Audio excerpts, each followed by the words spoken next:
তো এখন যদি মার্কেটের কথা বলি, মার্কেটে বেশ ভালো ভোলাটিলিটি রয়েছে। আমরা দেখতে পাচ্ছি যে ট্রাম্প চায়নার উপরে 100% ট্যারিফ বসালো, তারপর আবার তিনি নেগোসিয়েশনের কথাও বলছেন। তো একটা বেশ জগা খিচুড়ি ব্যাপার চলছে মার্কেটে। মার্কেটে বেশ ভালো ভোলাটিলিটি রয়েছে। সুইং ট্রেডিং বা অন্য প্রকার ইন্ট্রাডে অপশন যে প্রকারই ট্রেডিং করুন না কেন, এই সময় মার্কেটে বেশ ভালো ভোলাটিলিটি রয়েছে। তো স্টপ লস হিট হওয়ার প্রবণতা খুবই বেশি থাকবে। তো এই সময় যদি আপনি ট্রেড করেন তাহলে অবশ্যই সাবধানে ট্রেড করবেন, কারণ লস লস হওয়ার প্রবণতা খুবই বেশি থাকবে। তো এই বলে আজকে আমি আমার যে ভিডিওটি শুরু করছি।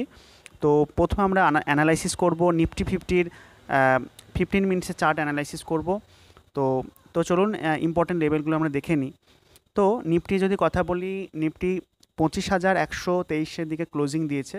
তো এখান থেকে নিফটির জন্য ইম্পর্টেন্ট যে সাপোর্ট লেভেল, সেটা হচ্ছে প্রথম যে সাপোর্ট লেভেল হিসেবে কাজ করবে সেটা হচ্ছে এই লেভেলটা অ্যারাউন্ড 25,062 বা 25,050 ধরুন। আর তারপরে যে লেভেলটা রয়েছে এখানে আমরা দেখতে পাচ্ছি কোথাও না কোথাও 25,008 বা 25,000 লেভেলটাই আমরা বলতে পারি। তো এটা সেকেন্ড সাপোর্ট হিসেবে কাজ করবে। যদি এই সাপোর্ট লেভেলটা ব্রেক হয় তাহলে নিফটি কোথাও না কোথাও এই যে লেভেলটা রয়েছে এইখানটায় 24,850 ধরুন, তো এই লেভেলের দিকে কিন্তু নিফটি সাপোর্ট নিতে পারে যদি 25,000 লেভেলটা ব্রেক হয় তাহলে। তো এবার যদি রেজিস্ট্যান্সের কথা বলি, তো নিফটি ফিফটির ক্ষেত্রে দেখুন প্রথম যে রেজিস্ট্যান্স লেভেল তো এটাই হবে, সেটা হচ্ছে 25,200। 25,200-র ওপর যদি সাস্টেন হয় তাহলে নিফটি কোথাও না কোথাও এই যে লেভেলটা রয়েছে 25,318 বা 25,300ই ধরুন, তো এই লেভেলটা সেকেন্ড রেজিস্ট্যান্স হিসেবে কাজ করবে। এবং এই লেভেলটাও যদি ব্রেক হয় তাহলে নিফটি কোথাও না কোথাও এই যে লেভেলটা রয়েছে 25,360, এই লেভেলটা দেখানোর চেষ্টা করো। এবং এটাও যদি ব্রেক হয় তাহলে কিন্তু পরবর্তী যে রেজিস্ট্যান্স হচ্ছে সেটা হচ্ছে 25,440 বা 450 ধরুন। তো এইগুলো হচ্ছে কিন্তু নিফটি ফিফটির প্রবাবল রেজিস্ট্যান্স লেভেল। তো এইগুলোর দিকে কিন্তু নজরে রাখবেন বা নোট করে রাখবেন। তো এরপর আমরা আলোচনা করে নেব ব্যাঙ্ক নিফটির 15 মিনিটসের চার্ট। এখানে আমরা দেখব যে ব্যাঙ্ক নিফটির ইম্পর্টেন্ট যে সাপোর্ট এবং রেজিস্ট্যান্স লেভেলগুলো কী রয়েছে। তো ব্যাঙ্ক নিফটি যদি কথা বলি, ব্যাঙ্ক নিফটি আজকে প্রায় 56,460 লেভেলের দিকে ক্লোজিং দিয়েছে। তো প্রথম যে সাপোর্ট লেভেলটা হবে সেটা হচ্ছে অ্যারাউন্ড 56,250 প্রথম সাপোর্ট। যদি এই সাপোর্ট লেভেলটা ব্রেক হয় তাহলে আমাদের পরবর্তী যে সাপোর্ট লেভেল রয়েছে এইটা 56,080, এবং তারপরে যে সাপোর্ট লেভেল রয়েছে সেটা হচ্ছে কোথাও না কোথাও 55,830। এই তিনটে হচ্ছে কিন্তু ব্যাঙ্ক নিফটির জন্য ভালো সাপোর্ট হিসেবে কাজ করবে এই তিনটে লেভেল।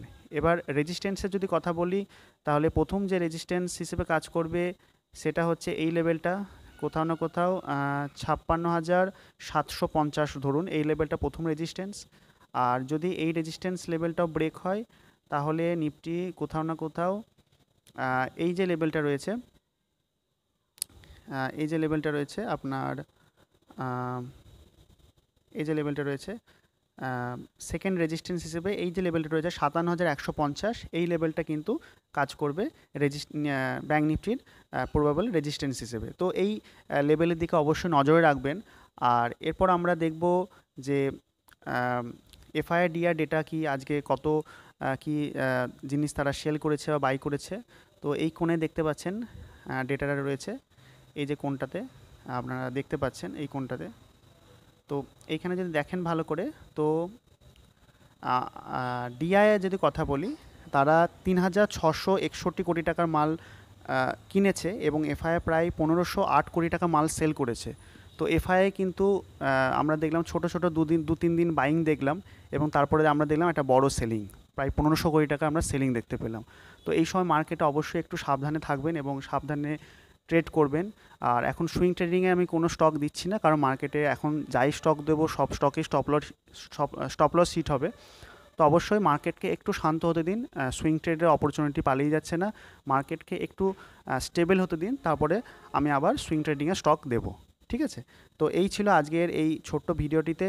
ভিডিওটি যদি ভালো লাগে ভিডিওটিকে একটা লাইক এবং চ্যানেলটিকে অবশ্যই সাবস্ক্রাইব করবেন। দেখা হচ্ছে আপনাদের সঙ্গে একটি নতুন ভিডিওতে। Till then, good.